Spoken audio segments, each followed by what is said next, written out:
namaku Rian. Aku bukan dukun, bukan juga orang yang suka mencari hal-hal mistis. Tapi sampai hari ini, aku masih sering terbangun tengah malam dengan tubuh menggigil dan dada sesak.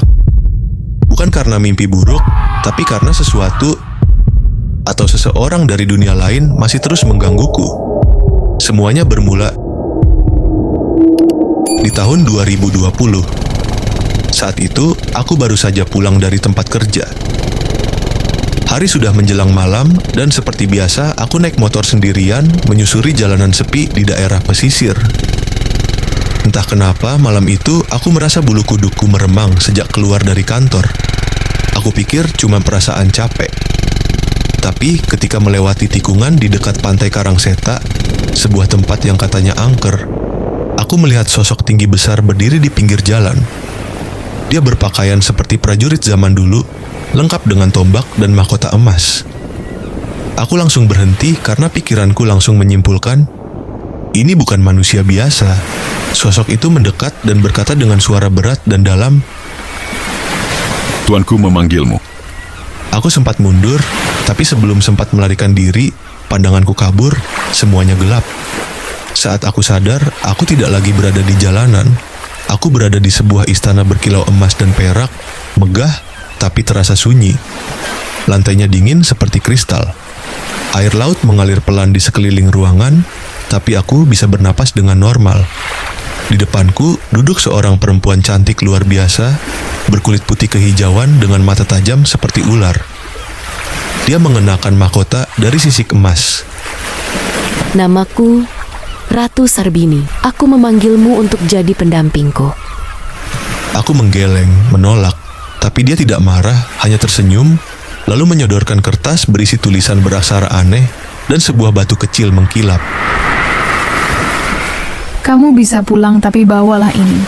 Gunakan ketika kamu butuh perlindungan atau kekayaan. Dan ingat, aku akan datang saat waktunya tiba. Aku terbangun di pinggir jalan, motorku tergeletak dan tanganku memegang kertas serta batu itu. Sejak itu hidupku berubah. Aku mendadak naik jabatan di tempat kerja. Banyak rezeki datang tiba-tiba. Dan orang-orang mulai memandangku dengan kagum. Aku tidak pernah menggunakan kertas itu, tapi aku simpan. Aku tidak berani buang, takut. Bertahun-tahun berlalu, aku menjalin hubungan serius dengan pacarku, Aulia. Saat kami mulai membicarakan pernikahan, gangguan itu muncul kembali. Aulia sering mimpi didatangi wanita bermahkota yang mengancam akan mengambilku. Ia sering mendadak kerasukan, berbicara dengan suara perempuan yang bukan dirinya. Dia milikku. Tubuhku pun ikut kena dampaknya. Setiap malam Jumat Kliwon, aku muntah darah, badanku panas dingin, dan selalu melihat bayangan ular raksasa merayap di langit-langit kamarku. Suatu malam, Aulia memelukku erat dan menangis. "Mas, kamu disumpah sama sesuatu. Aku lihat sendiri dalam mimpiku, kamu berdiri di pelaminan, tapi bukan sama aku." Wanita itu, matanya seperti ular. Aku tak tahan lagi. Aku mencari seorang kiai sepuh di daerah Banyuwangi. Beliau hanya memandangi batu yang kubawa, lalu menghela napas panjang. Kamu sudah dinikahkan dalam dunia mereka. Itu bukan sekadar mimpi. Kamu benar-benar sudah jadi bagian dari kerajaan gaib. Ratu itu tidak rela kamu nikah dengan manusia. Beliau melakukan ruqyah, tapi gangguannya tidak sepenuhnya hilang. Seminggu setelah itu, rumahku penuh bau amis.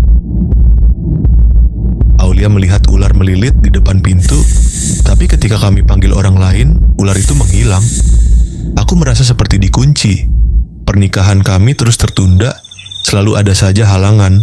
Mulai dari kecelakaan ringan, keluarga mendadak sakit, hingga tabungan yang tiba-tiba lenyap entah kemana. Aku semakin tertekan.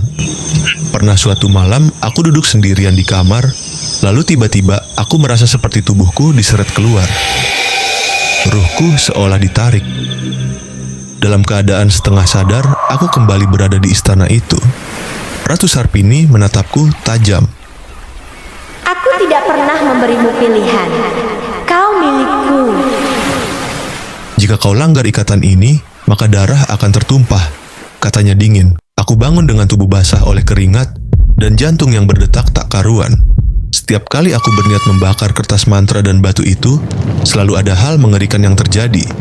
Pernah, saat aku membakarnya sedikit, Aulia tiba-tiba kesurupan dan menggigit lidahnya sendiri sampai berdarah. Jangan berani mengingkar janji. Sudah lebih dari 3 tahun sejak kejadian itu. Aku dan Aulia belum juga menikah. Kami masih terus mencoba. Tapi aku tahu, selama aku belum benar-benar memutus ikatan itu, aku tidak akan pernah bebas. Setelah malam mengerikan itu, malam ketika Aulia kesurupan dan bicara dengan suara yang bukan miliknya, aku merasa berada di ujung kehancuran. Aku sudah menyimpan kembali batu dan kertas ke dalam kotak kayu tua, berharap semuanya akan reda. Tapi itu hanya harapan kosong.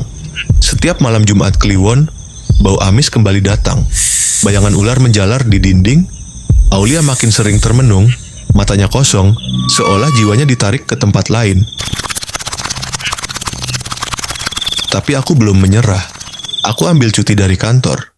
Aku kembali ke Banyuwangi, kali ini bukan hanya menemui Kiai Sepuh, tapi mengikuti petunjuk beliau menuju seorang mursyid tua di lereng Ijen.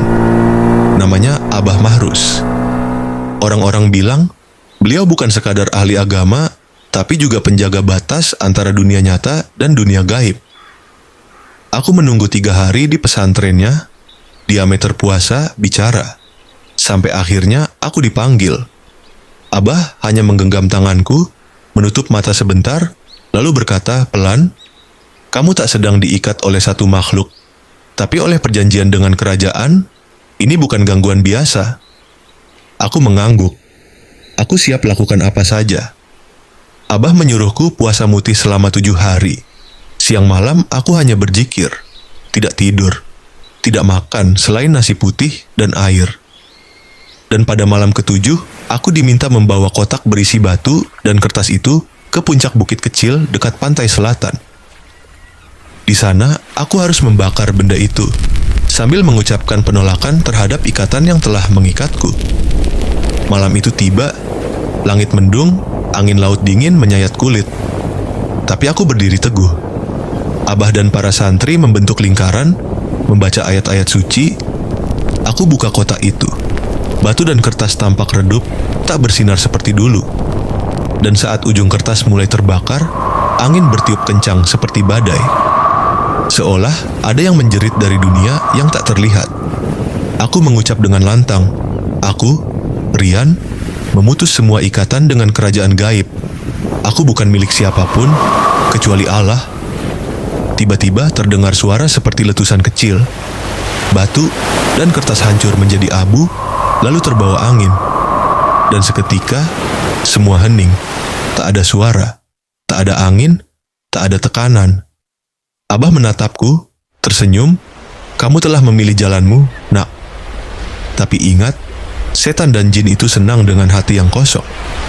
Jika kamu ingin benar-benar bebas, jaga hatimu, tegakkan sholatmu, jangan jauh dari zikir, sebab bukan kekuatan manusiamu yang membuat mereka mundur, tapi cahaya yang kamu bawa dari ibadahmu." Aku terdiam.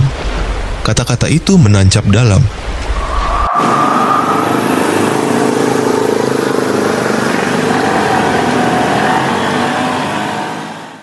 Ketika aku kembali ke rumah, Aulia tidur dengan tenang untuk pertama kalinya dalam berbulan-bulan.